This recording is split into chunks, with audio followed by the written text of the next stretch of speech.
모두를 위한 하나님의 창조 세계 네 번째 시간. 안녕하세요. 김한겸 목사입니다. 지난 시간에는 풍성한 생명을 유지하게 하시는 주님을 생각해 보았습니다.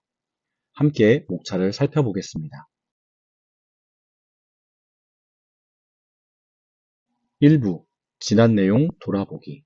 의료 서비스를 받지 못하는 지구 이웃, 풍성한 생명을 유지하게 하시는 주님. 2부. 모두를 위한 교육. 교육 불평등 속에 살아가는 지구 이웃. 양질의 교육이란. 3부. 성경, 가르침과 배움을 허락하시는 하나님. 성경은 무엇이라 말하는가? 질문과 실천. 1부. 지난 내용 돌아보기. 지난 시간, 의료 서비스를 받지 못하는 지구 이웃에 대해서 살펴보았습니다. 의료 서비스를 받지 못하는 지구 이웃은 세계 인구의 절반을 차지합니다. 또한 국가 중 40% 이상인 아프리카와 동남아시아의 국가는 인구 1만 명당 10명 미만의 의사가 있습니다. 우리는 의료 혜택을 제대로 받지 못하는 지구의 이웃에 대해서 함께 살펴보았습니다.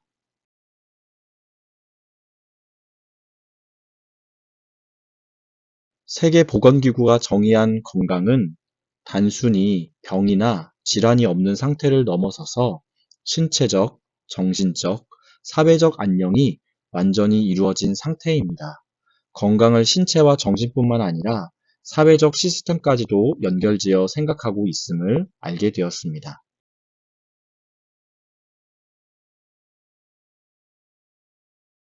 구약 성경에는 병든 자를 고치시고 질병의 예방 방법 등을 알려주시는 치료의 하나님의 모습이 나타났습니다. 신약 성경에서는 예수님은 병든 자를 고치심을 통해 구원자이심을 보이셨습니다. 또한 성령의 은사를 받은 제자들에게도 치유의 사역을 감당하게 하십니다. 예수님은 풍성한 생명을 유지하게 하시는 분이심을 배웠습니다. 오늘의 말씀, 신명기 6장 4절에서 5절의 말씀. 이스라엘아 들으라, 우리 하나님 여호와는 오직 유일한 여호와이시니 너는 마음을 다하고 뜻을 다하고 힘을 다하여 내 하나님 여호와를 사랑하라. 아멘. 2부, 모두를 위한 교육 함께 살펴보도록 하겠습니다. 우리가 일생을 통해 가르침과 학습을 수행하는 방식 곧 교육은 사회 변화와 발전의 기반이 됩니다. 그렇기에 오랜 기간 세계 각국에서는 보편적 초등교육의 실현을 위해 노력해왔고 그 성과를 보면 취약전 아동의 교육이 2010년 기준 65%에서 2019년 73%로 증가했습니다. 그러나 코로나19 이후 지난 20년간 거둔 교육의 성과가 다소 후퇴했다고 합니다. 유네스코가 발간한 2020 세계 교육 현황 보고서에 따르면 전 세계 인구의 17%에 해당하는 약 2억 5,800만 명의 아동, 청소년, 그리고 청년이 학교에 다니지 못했습니다. 경제적 불평등에 따른 교육 불평등이 심화하였습니다. 초등등 학생의 9%인 1억 100만 명이 최소 읽기 능력 수준을 갖추지 못했고 천천히 증가하던 학교 졸업률도 다시 악화하였습니다. 많은 유아의 교육이 가정에서 보호자의 전적으로 의존된 채 진행되었으며 기본적인 학교 설비가 부족한 나라도 많았습니다.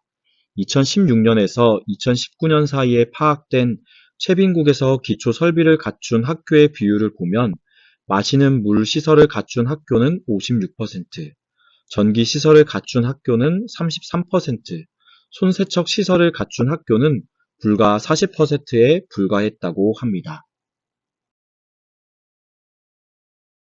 그렇다면 우리나라의 교육 현실은 어떨까요? 교육 강국인 한국도 기초적인 교육 역량은 매우 뛰어나지만 개선해야 할 부분이 여전히 많습니다.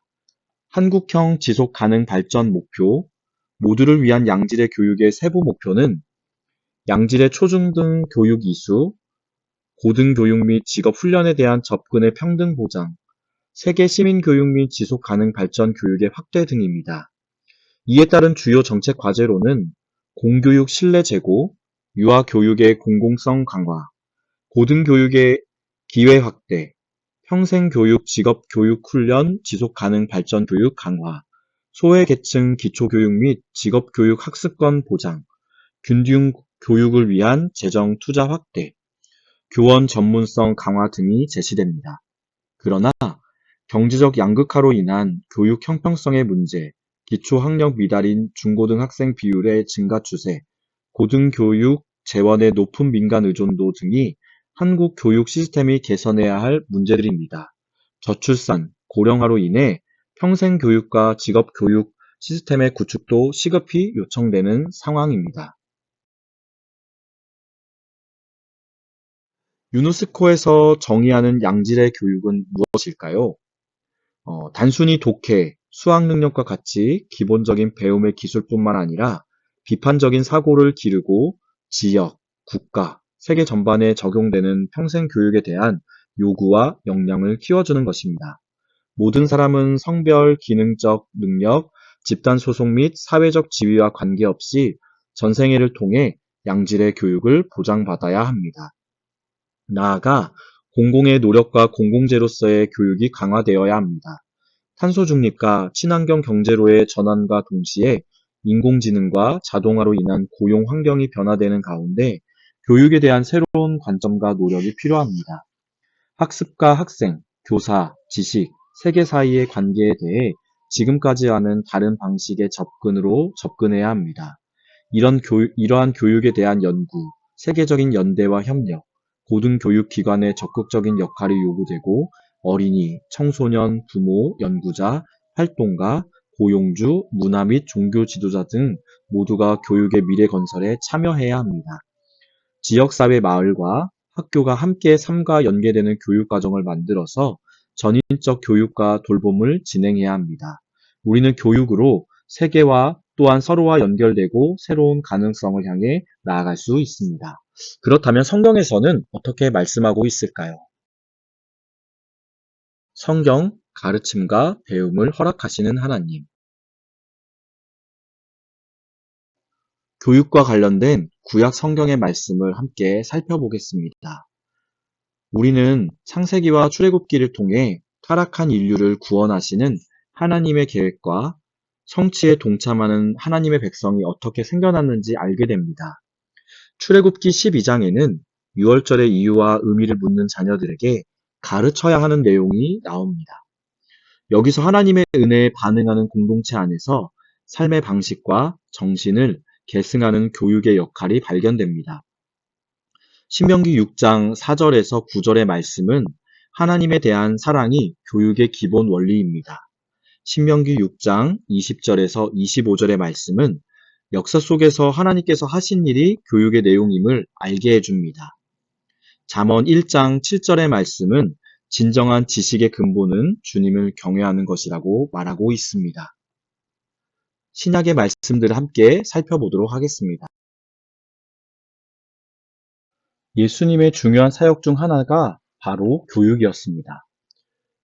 마태복음 11장 28절에서 30절을 통해 예수님은 사람들에게 자기에게로 와서 배우라고 하셨습니다. 사복음서와 사도행전 1장에 보면 예수님이 하나님 나라에 대해서 가르치셨다는 것을 알 수 있습니다. 그리고 많은 이들이 예수님의 권위 있는 가르침을 듣고 따랐습니다. 요한복음 4장에는 우물가의 사마리아 여인 이야기가 나옵니다. 이 이야기는 예수 그리스도께서 어떤 태도와 방법으로 참된 진리를 가르치시는지, 배움을 통해 어떻게 인생의 변화, 마을의 변화가 일어나는지 보여주는 좋은 예입니다.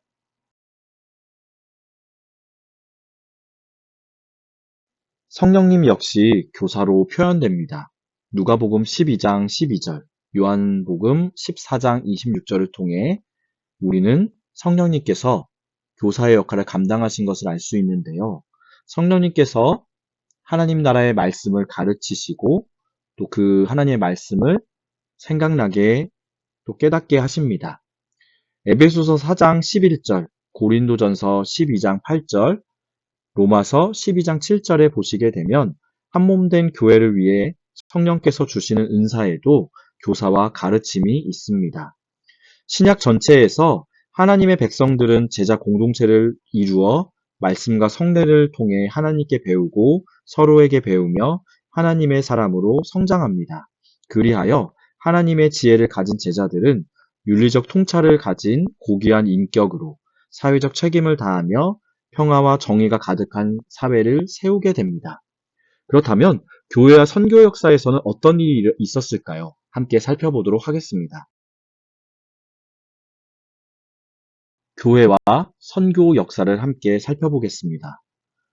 교회와 선교 역사에서도 예수의 제자들은 양질의 교육을 제공하는 데 늘 앞장섰습니다. 우리나라에 온 선교사들이 세운 학교들과 교육 공동체들은 기독교 신앙 교육과 근대 교육으로 민족의 지도자들을 배출하였습니다. 그리고 현대의 교회들도 가난한 아동들을 위한 어린이집과 공부방, 이주민과 노인들을 위한 교육 등을 통해 지역을 섬기며 함께 성장해 왔습니다.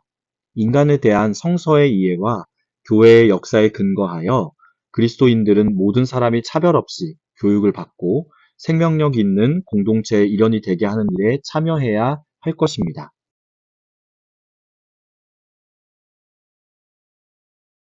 요한복음 4장 1절에서 42절에 나타난 예수님의 교육 방식과 사마리아 여인과 그 마을에 일어난 변화의 과정에 대해서 구체적으로 나누어 보십시오.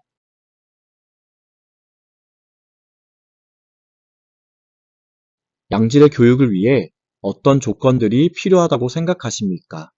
한국의 교육에서 미래의 교육 방향과 관련하여 시급하게 개선되어야 할 부분은 무엇일까요?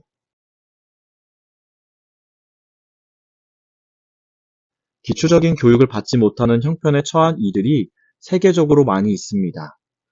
문제 원인과 해결 방법에 대해서 의견을 나누어 봅시다.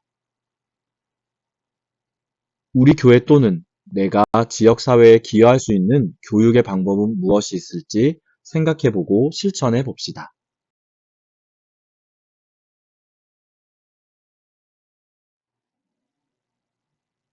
성경 공부에 참여해 주셔서 감사합니다.